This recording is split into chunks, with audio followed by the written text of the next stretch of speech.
Hello viewers, welcome back to my channel online classes. आज हम start कर रहे हैं 11th क्लास का राजनीतिक सिद्धांत बुक का चैप्टर नंबर 8 और चैप्टर का नाम है धर्मनिरपेक्षता। और हम इस चैप्टर को नोट्स की तरह करेंगे शॉर्ट में। वैसे मैंने इस बुक की राजनीतिक सिद्धांत के सारे चैप्टर्स अपलोड किए हुए हैं। अगर आप देखना चाहते हैं तो डिस्क्रिप्शन बॉक्स में मैंने लिंक दिया हुआ है, वहाँ से आप देख सकते हैं। अगर हम देखें आज के दौर में धर्मनिरपेक्षता का सिद्धांत सभी समाजों में स्वीकार्य है। मतलब अगर हम पूरी दुनिया में देखें तो धर्मनिरपेक्षता को सभी मानते हैं। जितने भी देश हैं, जितने भी राज्य हैं, जो भी है, सभी धर्मनिरपेक्षता को मानते हैं। कुछ ही देश ऐसे हैं जो नहीं मानते। धर्मनिरपेक्षता का क्या मतलब है?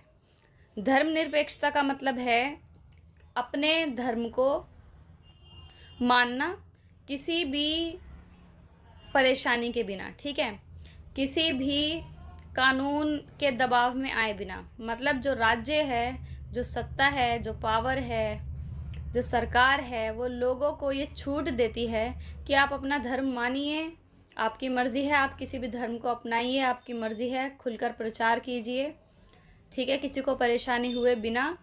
और अपने धर्म में जो भी आपके धर्म में कहा गया आप उसे मान सकते हैं। इसमें राज्य कोई हस्तक्षेप नहीं करेगा, धर्म के हिसाब से भेदभाव नहीं करेगा, ठीक है, धर्म को मानने की छूट देगा, उसे हम धर्मनिरपेक्षता कहते हैं। तो आज जो ये वाला सिद्धांत है वो पूरी दुनिया ही मानती है, सभी समाज मानते हैं।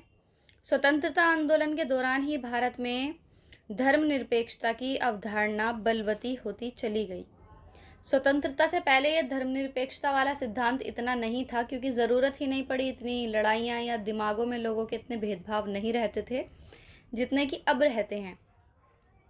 तो जब ये जो अंग्रेज़ हैं जब हमारे देश से गए तो ये हमारे बीच में फूट डाल के चले गए धर्म के हिसाब से। उसी वजह से हमें फिर धर्मनिरपेक्षता अपनानी पड़ी, हमें बताना पड़ा धर्मनिरपेक्षता, उसके लिए कानून बनाए गए। तो तब से ज़्यादा ये प्रयोग में है। भारत का संविधान किसी एक धर्म को राष्ट्रीय धर्म का दर्जा नहीं देता।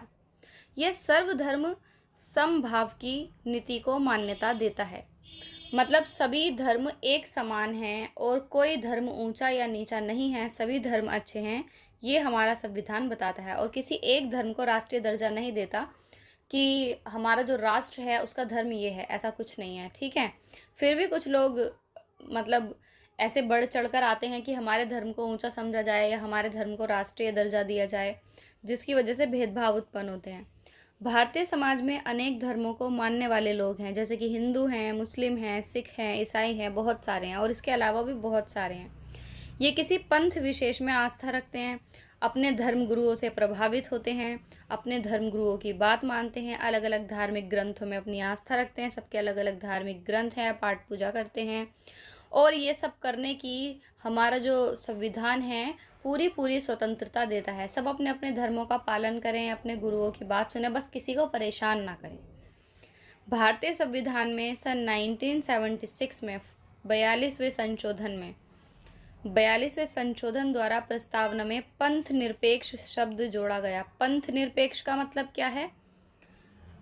पंथ निरपेक्ष का मतलब होता है कि राज्य जो है वो धर्म में हस्तक्षेप नहीं करेगा, जो सत्ता होगी वो धर्म में हस्तक्षेप नहीं करेगी कि आप ऐसा क्यों कर रहे हैं, वैसा क्यों कर रहे हैं। मतलब धर्म के अकॉर्डिंग जो काम होंगे उनमें हस्तक्षेप नहीं करेगी और धर्म के हिसाब से लोगों में भेदभाव नहीं करेगी, धर्मों में भेदभाव नहीं करेगी। ऐसे स्थिति को कहते हैं पंथ निरपेक्षता। भारत भिन्नताओं वाला देश है, ये तो हमें पता है। यहाँ पे बहुत अलग अलग टाइप के लोग रहते हैं, बहुत सारे धर्मों के लोग रहते हैं। तो ऐसे में सभी धर्मों को आदर देना, किसी को ठेस ना पहुँचाना, ठीक है, बड़ा ही मुश्किल काम है। क्योंकि ऐसा हो सकता है जहाँ हम एक धर्म के बारे में सोचें वो उस धर्म के लिए अच्छी बात हो, लेकिन दूसरे धर्म को वो बेनिफिट ना देती हो, दूसरे धर्म को वो नुकसान पहुँचाती हो या उसका आदर ख़त्म करती हो। तो इस तरीके से बड़ा ही मुश्किल काम था। तो 42वें संशोधन में पंथ निरपेक्षता शब्द जोड़ा गया।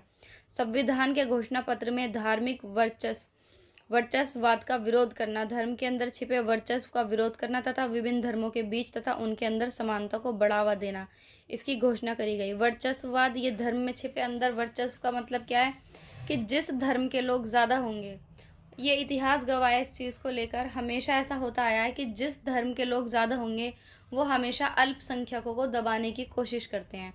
वो चाहते हैं कि या तो वो यहाँ से छोड़ के चले जाएं, या तो वो उनके धर्म में शामिल हो जाएं, या तो फिर वो उनसे दब कर रहें। ये हर देश की बात होती है, जहाँ पे भी अल्पसंख्यक होंगे उनको प्रताड़ित किया जाता है।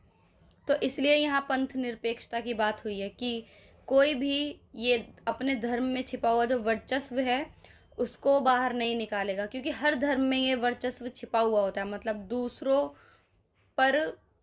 दूसरों के ऊपर हुकूमत चलाने वाली बात आ जाती है धर्म के अंदर, उसे कहते हैं वर्चस्व, धर्म के अंदर वर्चस्व। इसके लिए हम अनेक उदाहरण देख सकते हैं। जैसे नंबर 1, 1984 के सिख दंगों में हज़ारों सिख मारे गए। वो सिर्फ इसलिए मारे गए क्योंकि उनका कसूर ये था कि वो सिख थे, सिर्फ इसलिए, मतलब धर्म के अकॉर्डिंग उनको मारा गया। वैसे ही अगर हम नंबर 2 देखें, कश्मीर से कश्मीरी पंडितों को निकाला गया। सन नहीं लिखा यहाँ पर। कश्मीर से कश्मीरी पंडितों को निकाला गया, वो भी सिर्फ इसलिए क्योंकि वो पंडित थे। ठीक है, तो यहाँ पर भी क्यों किया गया ऐसा? सिर्फ धर्म के अकॉर्डिंग, उनका खुद का कोई पर्सनल मैटर नहीं था। और नंबर 3, 2002 में गुजरात में अनेक मुसलमान मारे गए और अनेकों को अपना घर छोड़कर जान बचा के वहाँ से भागना पड़ा। अब ये जो 2002 वाली घटना है ये भी क्यों हुई? सिर्फ इसलिए क्योंकि वो मुसलमान थे, सिर्फ इसलिए उनको मारा गया। तो ये सिख दंगों में सिखों को मारा गया 1984 में, या कश्मीर से कश्मीरी पंडितों को निकाला गया, या 2002 में जो गुजरात में मुसलमानों को मारा गया। तो ये सब क्या है?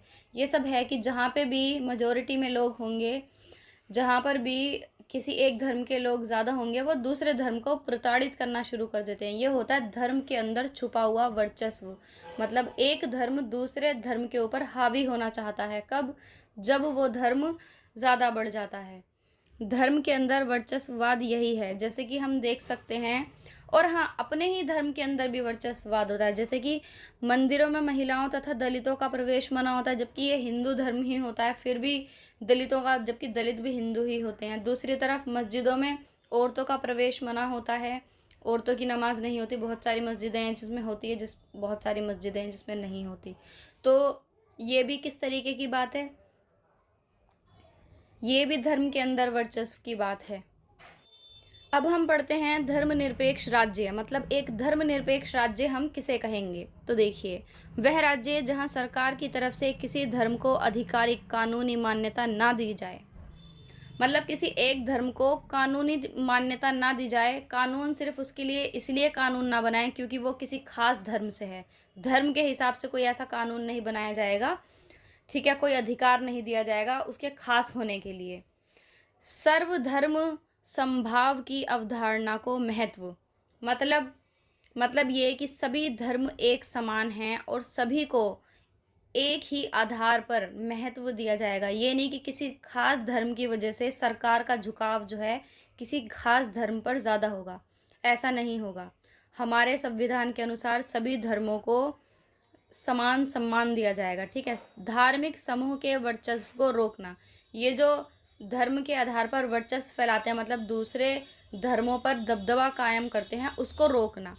धार्मिक संस्थाओं एवं राज्य संस्था की संस्थाओं के बीच अंतर स्पष्ट होना चाहिए, तभी शांति, स्वतंत्रता और समानता हो पाएगी।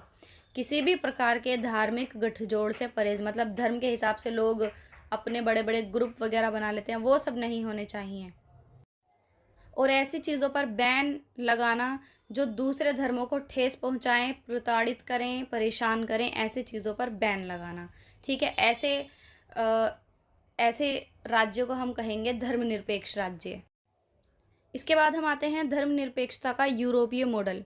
मतलब यूरोप में धर्मनिरपेक्षता का क्या मतलब है? तो वहाँ पर है धर्म और राज्य का एक दूसरे के मामले में हस्तक्षेप ना करने की अटल नीति। मतलब ये कि धर्म राज्य में हस्तक्षेप नहीं करेगा और राज्य धर्म में हस्तक्षेप नहीं करेगा। मतलब जैसे हमारे यहाँ पर है, अगर हमारे धर्म में कोई भी परेशानी, कोई भी ऐसी चीज़ होती है, जैसे कि सती प्रथा थी और ये वाली प्रथा थी, कि दलितों को मंदिरों में प्रवेश नहीं हो पाएगा। तो इस तरीके की चीज़ों को सरकार ने ख़त्म करने की कोशिश करी है, मतलब राज्य ने धर्म में हस्तक्षेप किया है। लेकिन यूरोपीय मॉडल कहता है कि धर्म और राज्य दोनों ही एक दूसरे के मामले में हस्तक्षेप नहीं करेंगे, ठीक है। राज्य समर्थित धार्मिक सुधार के लिए कोई जगह नहीं है। अमेरिकी मॉडल धर्म और राज्य सत्ता के संबंध विच्छेद को पारस्परिक निषेध के रूप में समझा जाता है। राजसत्ता धर्म के मामले में व धर्म राजसत्ता के मामले में हस्तक्षेप नहीं करेंगे। ये संकल्पना स्वतंत्रता और समानता की व्यक्तिवादी ढंग से व्याख्या करती है। धर्मनिरपेक्षता में राज्य समर्थित धार्मिक सुधार के लिए कोई जगह नहीं है। वहाँ का मॉडल ये कहता है, ठीक है, जो धर्म है वो वैसा का वैसा ही रहेगा, न राज्य उसमें हस्तक्षेप करेगा, चाहे उसमें कितनी भी बुराइयां क्यों ना हो, और ना ही धर्म राज्य के मामले में हस्तक्षेप करेगा।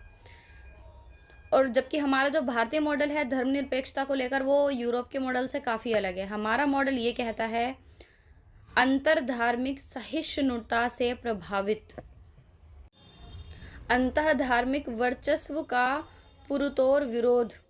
वर्चस्व का तो बिल्कुल ही विरोध करता है ये। वर्चस्व अभी मैंने आपको बताया था कि एक धर्म दूसरे धर्म के ऊपर जो अपना वर्चस्व दिखाते हैं, मतलब अपना दबदबा दिखाते हैं। अल्पसंख्यक समुदायों के अधिकारों की सुनिश्चितता। अल्पसंख्यकों को कुछ खास कानून दिए जाते हैं, ठीक है, कुछ खास अधिकार उन्हें दिए जाते हैं ताकि उनको फील ना हो कि वह अल्पसंख्यक हैं या उनके साथ भेदभाव किया जा रहा है। अल्पसंख्यक तथा सभी व्यक्तियों को धर्म अपनाने की आज़ादी देता है, मतलब सब अपने अपने धर्म को खुलकर जी सकते हैं। और हाँ, ये भी आज़ादी देता है कि कोई भी अपना धर्म छोड़कर किसी दूसरे धर्म में शामिल हो सकता है, उसे अपना सकता है और उसका प्रचार भी कर सकता है। भारतीय राज्य धार्मिक अत्याचार का विरोध करने हेतु धर्म के साथ निषेधात्मक संबंध भी बना सकता है। भारतीय संविधान ने अल्पसंख्यकों को खुद अपनी समस्याएं खोजने का अधिकार दिया है तथा राज्य सत्ता के द्वारा सहायता भी मिल सकती है। मतलब आपको लगता है कि आपके धर्म में कोई कमी है तो आप उसके लिए याचिका दायर कर सकते हैं। अगर वाकई में वो कमी होगी तो उसके लिए भी कानून बना दिए जाएंगे। भारतीय संविधान की प्रस्तावना में 42वें संशोधन 1976 के बाद पंथ निरपेक्ष शब्द जोड़ दिया गया है। पंथ निरपेक्ष मैंने आपको बताया कि था कि सभी धर्म एक समान हैं और राज्य धर्म में हस्तक्षेप नहीं करेगा, ये है पंथ निरपेक्ष। लेकिन उसके बावजूद भी हस्तक्षेप किया है यहाँ पर राज्य ने। जैसे बहुत सारी कुप्रथाएं ऐसी हैं जिन्हें ख़त्म किया गया है, जैसे सती प्रथा है या फिर दलितों वाली प्रथा है, इस टाइप की और भी बहुत सारी प्रथाएं जिसे ख़त्म किया गया है। इसके बाद भारतीय धर्मनिरपेक्षता की आलोचना है, मतलब यहाँ पे गड़बड़ क्या क्या है भारतीय धर्मनिरपेक्षता में। तो देखो, अनुच्छेद 25 में है, भारत में रहने वाला प्रत्येक व्यक्ति किसी भी धर्म को मान सकता है, ठीक है, किसी भी धर्म में विश्वास कर सकता है और उसका प्रचार कर सकता है। इससे होता क्या है, इससे जब कोई एक व्यक्ति दूसरे धर्म को अपनाता है तो दूसरे धर्म का व्यक्ति चिढ़ जाता है कि इसने हमारा धर्म छोड़ के दूसरे का धर्म क्यों अपनाया, इससे लड़ाइयाँ होती हैं। तो एक तो ये गड़बड़ है। दूसरा, अनुच्छेद 26 धार्मिक मामलों में प्रबंधन की स्वतंत्रता की व्यवस्था की गई है। नंबर 3, अनुच्छेद 27 किसी व्यक्ति को ऐसा कोई कर देने के लिए मजबूर नहीं किया जाएगा जो किसी धर्म को बढ़ाने के लिए काम आए। और नंबर 4, सरकारी शिक्षण संस्थानों में धार्मिक शिक्षा पर रोक लगाई गई है,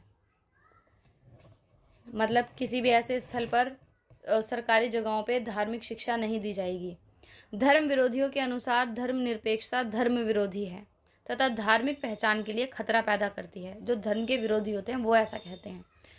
पश्चिमी से आयातित है, अल्पसंख्यक अधिकारों की पैरवी करती है, अल्पसंख्यकवाद का आरोप मढ़ा जाता है, वोट बैंक की राजनीति को बढ़ावा देती है। मतलब जो धर्म को नहीं मानते, ठीक है, जो धर्म विरोधी हैं, वो कहते हैं कि लगभग दुनिया में सभी चीज़ों की जो जड़ है वो धर्म है, ठीक है। धर्म की वजह से राजनीति को बढ़ावा मिलता है, राजनीति में वोट बैंक बढ़ता है, धर्म की वजह से झगड़े होते हैं, सब कुछ धर्म की वजह से ही होता है। तो धर्म ही नहीं होना चाहिए, उनका मानना ये है। असंभव परियोजना, धर्मनिरपेक्षता की नीति बहुत कुछ कहना चाहती है परंतु यह परियोजना सच्चाई से दूर है, जो असंभव है। मतलब हम कहते तो हैं कि धर्म के हिसाब से किसी के भी साथ भेदभाव नहीं करना है, सभी धर्मों को समान सम्मान देना है, ये सब धर्मनिरपेक्षता है। क्या सच में ऐसा है? एक्चुअल में नहीं है, क्योंकि हर कोई अपने धर्म को महत्वपूर्ण मानता है, अपने धर्म को दूसरे धर्म से ऊंचा समझता है। तो ये इतना आसान नहीं है जितना आसानी से इसे लिख दिया गया धर्मनिरपेक्षता। इसी के साथ आपका ये चैप्टर कंप्लीट हो चुका है। आई होप आपको वीडियो अच्छा लगा होगा। प्लीज़ वीडियो को लाइक करें, चैनल को सब्सक्राइब करें। मिलते हैं नेक्स्ट वीडियो में। Bye guys.